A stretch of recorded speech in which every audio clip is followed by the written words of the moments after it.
Hey guys, today we're going to be looking at building an AR-10. This is my latest build, and this is an AR-10. It's in 6.5 Creedmoor. This one is the Aero Precision upper and lower, and then it's also got the Aero Precision handguard on it. And the color for that one, they call it the Sandstone Raider. It's a builder set from Aero Precision, so you get all three parts in the box. You see it's kind of like a camouflage pattern on the Cerakote, on the upper and lower in the handguard, and this is the 15-inch handguard. Of course, just got the standard ejection port cover here and the forward assist. And I went with the bronze colored hardware on this one to kind of blend in with the gun a little bit more. The hardware is actually it's the lower kit from Armor Spec in the bronze.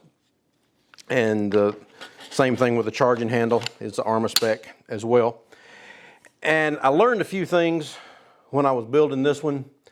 It takes a couple of specialized tools to be able to do an AR-10.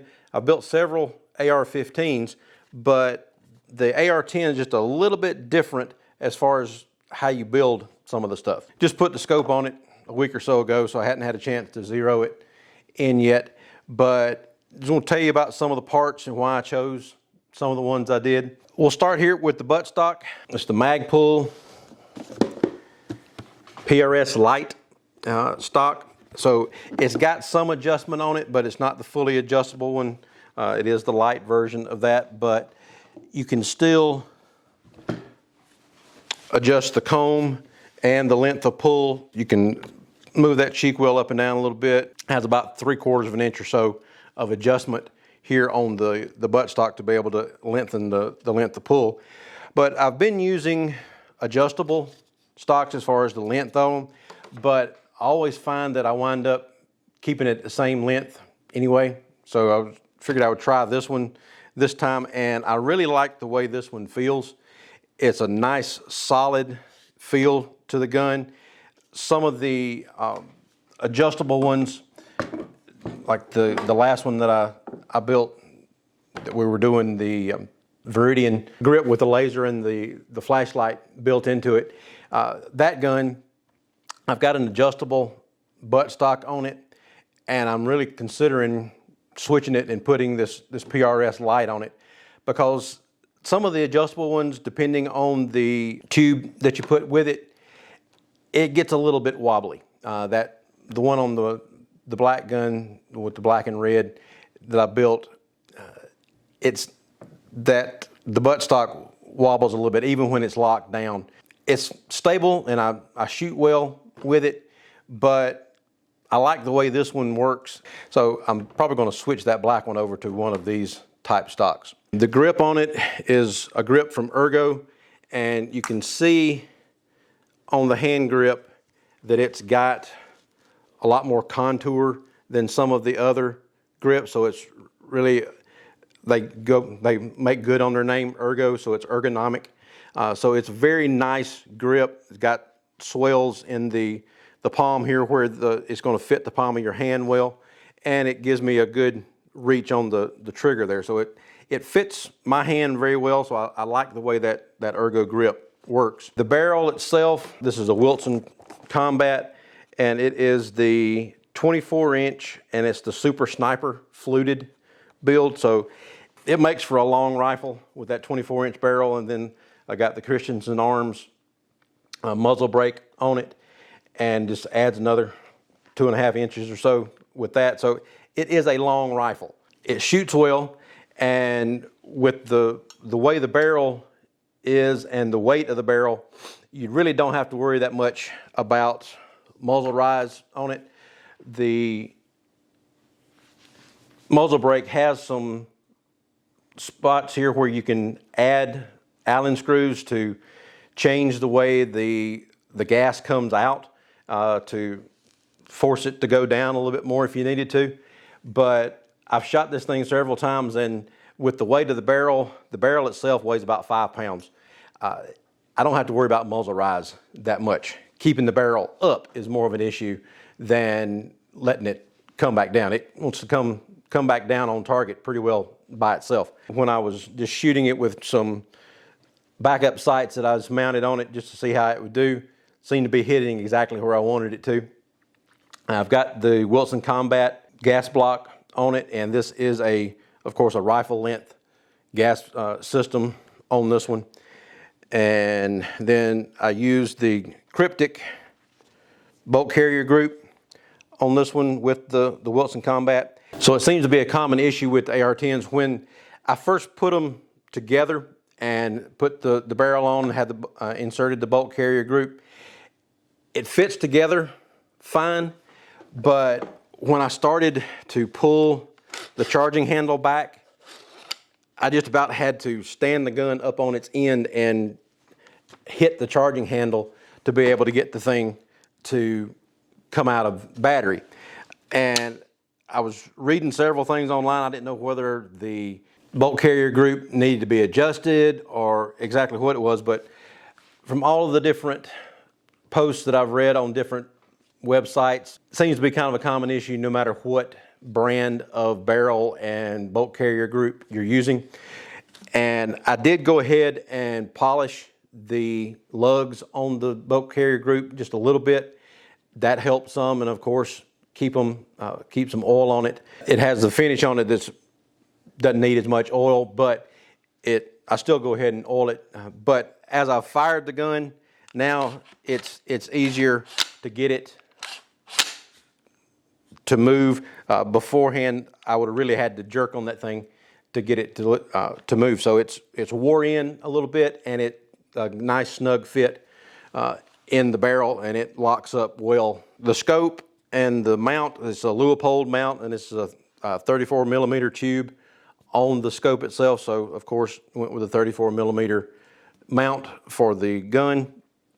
And then the scope itself is a Cabela's brand, and it is the Covenant 7. It starts at a 5 magnification and goes all the way up to a 35 magnification, and got a 56 millimeter lens on the end of it here. So it's probably a little more scope than I need for this gun, but I wanted to be able to do some long range stuff if I decided to go that way. So I went with the 5x35. This nice clear glass is not a super expensive scope from Cabela's, but it is a first focal plane scope. And we'll do reviews on these parts as we get out and start doing some more with the gun. But a couple of the things that I wanted to talk about that you do different on an AR-10 than you do on the AR-15. Of course, the magazine is bigger than on an AR-15 because you've got longer cartridges, and this one's set up to be either be able to do a 308 or the 6.5 Creedmoor. So with that, on any of your vices that will fit up in the mag well, they're going to be too small if you use the AR-15 vices. So Real Avid makes this adapter and it's specifically for their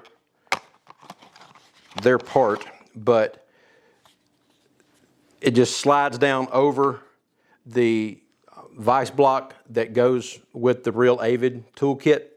But when you slide this down over it, it makes it fit in the AR-10 mag well so that you can use the same vice block for the 10 that you do with the 15 if you have this adapter. So it's not a real expensive piece, but it saves you from having to buy one more thing to be able to do the gun with.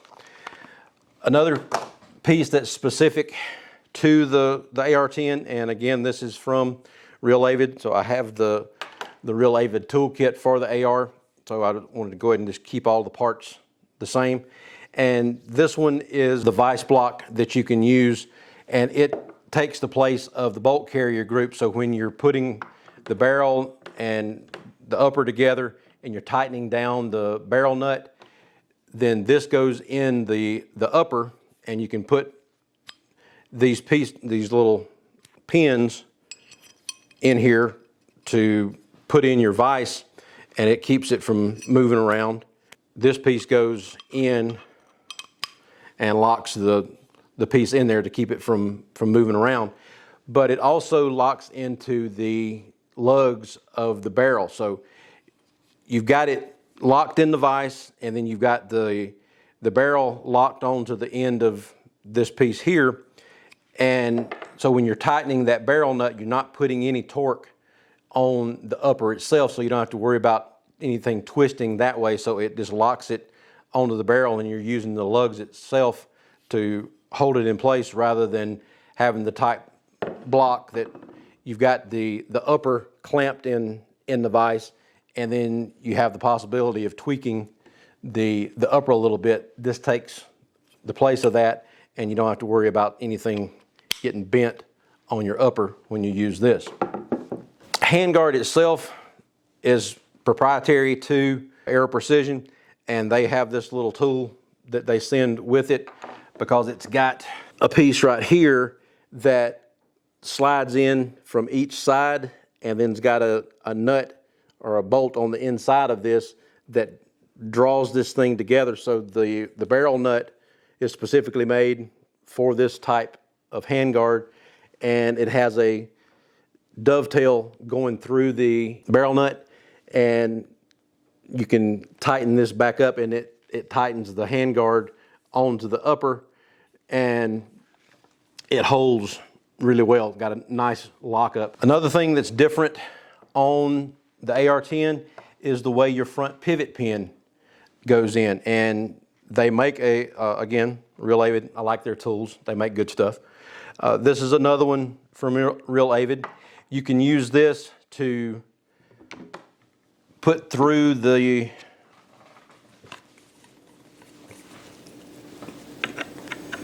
hole here when you're putting in it's really to insert the spring that holds this piece in place.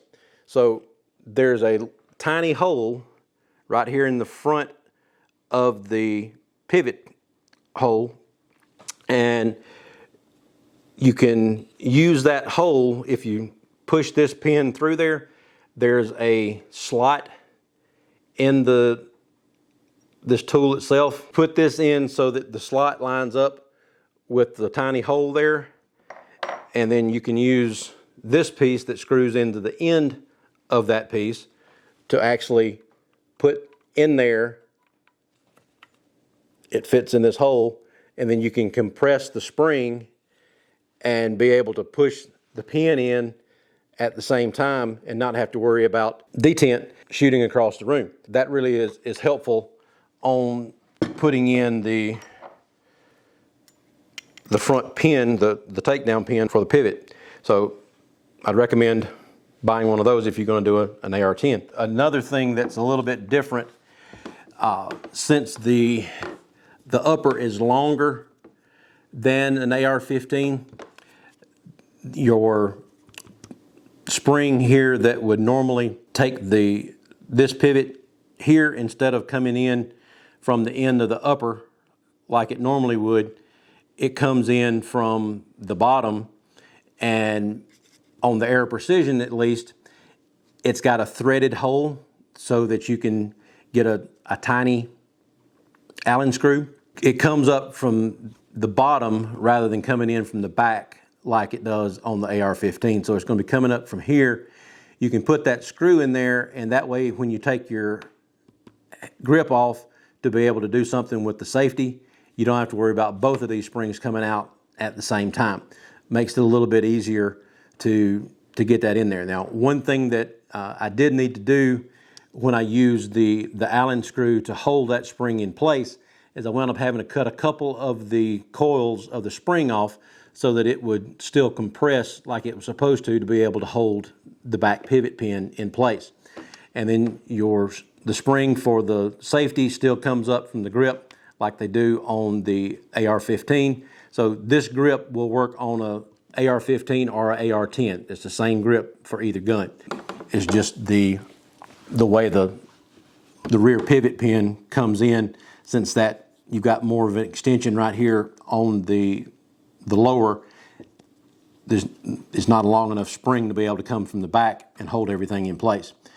But other than that, all of your parts pretty much go together like they do on the AR-15. You got a couple of pieces that are different as far as how the spring goes in for your rear detent and how the spring goes in for the front pivot pin detent. But the triggers, AR-15 or AR-10, use the same size triggers, just got to match up the holes in your lower. Make sure you get the right size holes in your trigger to match the holes in your lower. It goes together pretty much the same way. And of course, the charging handle is going to be different than the AR-15 because it is a longer bolt carrier group. So you wind up having a longer charging handle, and it's just a little bit different than your standard one because it is longer. But this one is the Warhammer charging handle, and I like the way it's ambidextrous, so you can go in it from either side, and it seems to work pretty well. We'll review the scope once we get it set up, do some shooting with it, see how it does, and then we'll talk about the gun, how all the different other parts, like the butt stock and how all that works together, whether I still like this one once I shot it a little bit more than I have so far, and may wind up adding probably a bipod on the front of it to help hold it up, because you're not going to be walking around with this one a whole lot. It's going to be more setting in place, so I'll probably put a bipod or at least use a shooting stick when I'm shooting this one, because it does get heavy. Overall, with an empty magazine in it, the gun winds up weighing right at 13.25 pounds. So it's a heavy rifle, but it does shoot well. I think it's going to be a really nice rifle. Check out Double Eagle Gun Works. Like and subscribe down at the bottom. Hit that notification bell so you can get our next video, and we'll talk to you later. Thanks.